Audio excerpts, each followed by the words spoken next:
O ano niya Mr. Maravillas yung balita? May final na po mga kababayan na bill sa Kongreso. Kumbaga ito na yung pako mga kababayan para diretso ng magsarado. Nagbabagang mga balita at pagtalakay sa mga isyu ng lipunan. Bulsa! Opinyon, banat at paglalantad sa katotohanan. Bulsa! What you see is what you get. You decide. O ano niya Mr. Maravillas yung balita? May final na po mga kababayan na bill sa Kongreso seeking to revoke the franchise ng SMNI. Kumbaga ito na yung pako mga kababayan na ibabaon sa pintuan ng SMNI para diretso ng magsarado. Ayan po yung balita ngayon. Representative Gutierrez files House Bill seeking to revoke franchise of SMNI. Di ano niya Mr. Maravillas? Rimati na. Malamang mga kababayan, yon ang pupuntahan. Yon ang magiging kapalaran mga kababayan ng SMNI. Ang yayabang pa kasi mga kababayan.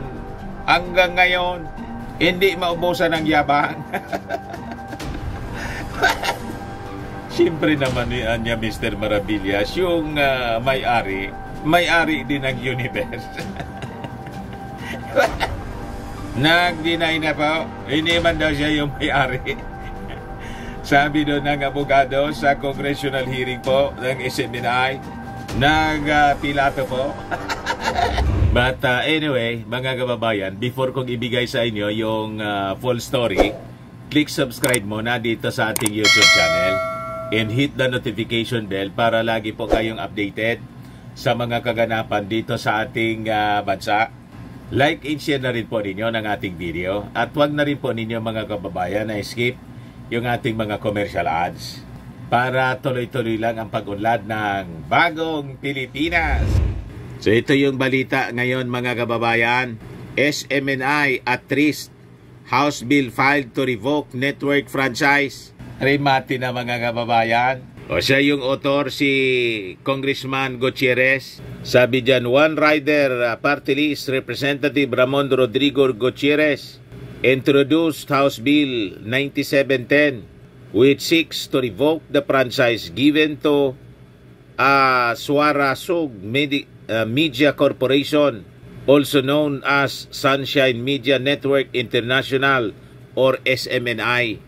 Nag-ugat siya mga kababayan doon sa pagpapalaganap ng dalawa nilang host ng fake news. Yan kasi anya Mr. Maravillas. Ang tinarget pa nilang gibain mga kababayan, yung Kongreso. Yung Kongreso, siyang nagbibigay ng franchise. O diba? Nakalimot po yung mga officials ng SMNI. Walang iba niyang dapat sisihin yan Mr. Maravillas kundi yung sarili nila. Tama po kayo. Sila yung gumawa ng sarili nilang hukay. Madaling sabi. At sila rin yung maglilibing sa kanilang sarili. Yun ang ginagawa po nila ngayon. So sabi dyan, in the explanatory note of his bill, Gutierrez said, the grant of franchise is a special privilege that constitutes a right and a duty to be performed by the grantee. Tama po, binigyan sila ng pribilehiyo, inaboso nila yung kanilang the privileges na ibinigay sa kanila ng Kongreso, inaboso nila.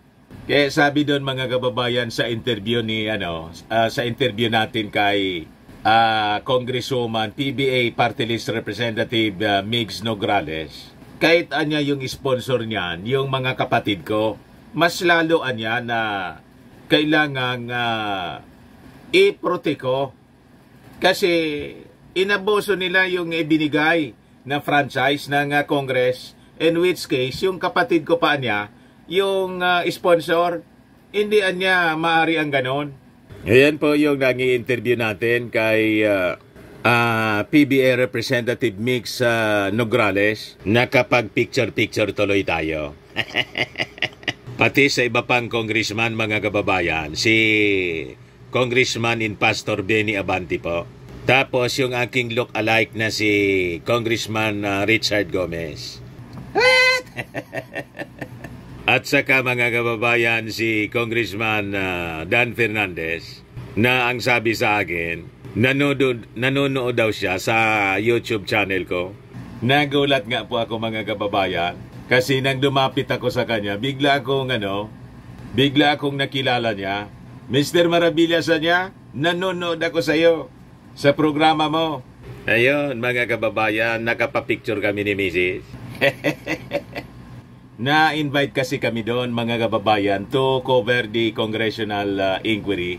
So sabi rito mga kababayan, the grantee niya must not perform its activities arbitrary and whimsically, but must abide by the limits set by its franchise and strictly adhere to its terms and conditions, sabi po sa resolution. Tama po, may terms and condition po ang Congress sa pagbibigay ng franchise sa alinmang media entity. Grabe po yung nakitang violations sa franchise provisions. Hindi lang po sa franchise, mga kababayan, pati sa ating konstitusyon. At hindi lang sa ating konstitusyon, mga kababayan, kahit na yung KBP code, tahasang vinayolate po nila. At nang ma-violate nila, bigla na lang umalis po as member ng KBP yung SMNI. Kaya sabi ng mga congressmen, umalis niya kayo kasi sinasabi ni Atty. Tolentino, hindi na niya kami member, umalis na niya kami as member ng KBP. Umalis niya kayo, sabi ng mga congressmen, kasi hindi kayo nga sumusunod sa rules ng KBP. Dahil niya sa pag-violate ninyo, ayon, umalis na kayo ngayon. Durog na durog po during the hearing, yung abogado ng SMNI, mismong yung Vice President ng KBP, yung nagpatotoo po kasi in-invite ng Kongreso. So sabi dyan, Gutierrez mentioned the alleged violation of SMNI on the terms of its franchise, including the peddling of fake news, failure to report to Congress within 60 days the change of ownership, in the network's admission of different documents to Congress in the Securities and Exchange Commission. Suarez's 25-year franchise was granted under Republic Act 1142-2 in 2019. Tapos, mga kababayan, so ano niya Mr. Maravillas, personally yung masasabi mo? Tama lang po ang ginagawa ng Kongreso. Sabi nga, no one is above the law. Di ba? Yung mga media companies po, may obligasyon na sundin ang mga provisions po na nakapalaman sa prangkesa. Parang yung franchise din ng ng mga sasakyan. Di ba pag may violation, nire-revoke po yon ng LTO, LTFRB. Kasi hindi man po pwedeng isacrifice yung interest po ng publiko. In like manner, dito po, hindi man pwede pong isacrifice natin yung interest ng publiko. Nagiging mouthpiece pa po ng China. What? O, di ba? Nakipag-collabs po. Although sabi ng abogado, nasa proseso pa lang daw po, hindi pa man napipirmahan yung kasunduan. Pero kahit hindi pa napipirmahan yung kasunduan, sige na po ang collabs ng ng SMNI doon sa Chinese-owned company, yung CCTV, yung mga personalities nila, including si Harimau po, pabalik-balik sa China. Ano kaya niya Mr. Maravillas yung sadya?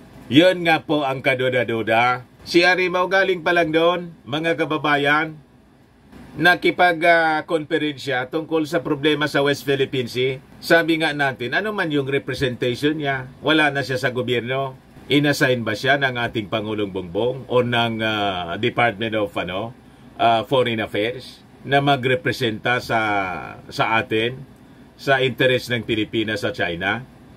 Mga assuming kasi kayo. Kaya yan ang napapala ninyo. Ayan man lang po mga kababayan, abangan na lang natin kung finally i-revoke po yung franchise ng SMNI. Kasi right now may i-final na po na resolution in Congress. Baka lang gusto ninyo po itong itry, mga kababayan, Fairmax Framing and Lifting Cream. Pinapahid po sa mga pulses in affected area. Mainam po sa paninigas ng mga kasawaan. Ito naman po, Automax Radiant Serum. Sa mukha naman yung application. Anti-aging siya po. Sa mga cancer patients naman po, baka lang gusto ninyo itong itry. Ningxia Red Mix Fruit Drink. Hindi man po siya gamot, food supplement siya. Kaya lang, gawa siya mga kababayan sa goji berry. Yung goji berry may anti-cancer properties. Ayos. Yung mga inquiries ninyo, dumiritso na lang kayo sa aming messenger sa Facebook para masagot namin agad. Ako po si Dante Maravillas. Bye-bye po. God bless. Sa mga naghanap pala po ng Clean and Spacious Fitness Gym, punta lang po kayo sa aming Colossal Fitness Gym.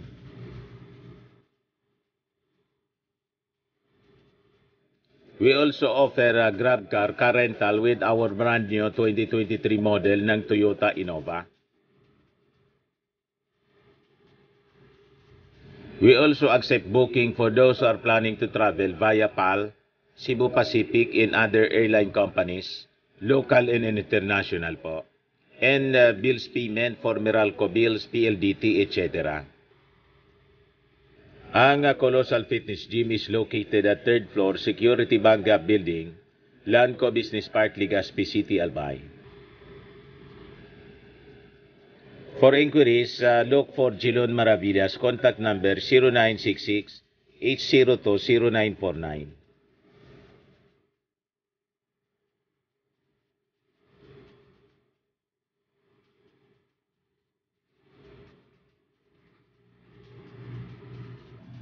Ayos pa? Ayos na niya, Mr. Maravillas.